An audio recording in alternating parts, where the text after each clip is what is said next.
Rollback and ward off can be used in self-defense, maybe to a punch to the head. So I'll get my assistant to come out again. And he'll do a hook to the head, and I will ward off.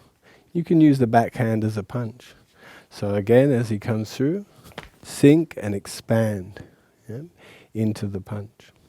Also from the other side, a straight punch can be warded off to the outside. Then you come to the outside and you can also punch again. So once, like this. Maybe stepping on the foot as well, so that if you strike and push, he has little balance. Maybe follow up with a kick or something. Also, we can use the rollback section if for a low punch. Roll back. Punching up, maybe punching to the ribs. Again. Roll back and hit. Yeah. So this movement covers the lower half of the body and the upper half of the body in a circle. Yeah. You can also test the movement of ward off by pushing in the direction that you want the power to come out. Pushing.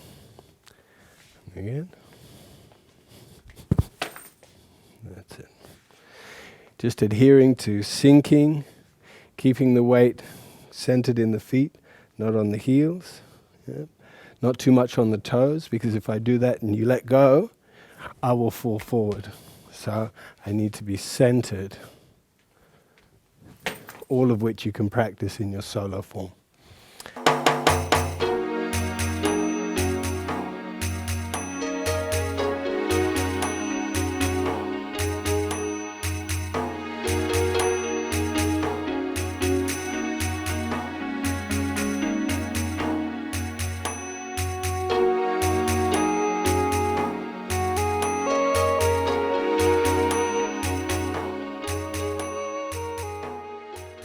That's a couple of applications for ward off, roll back.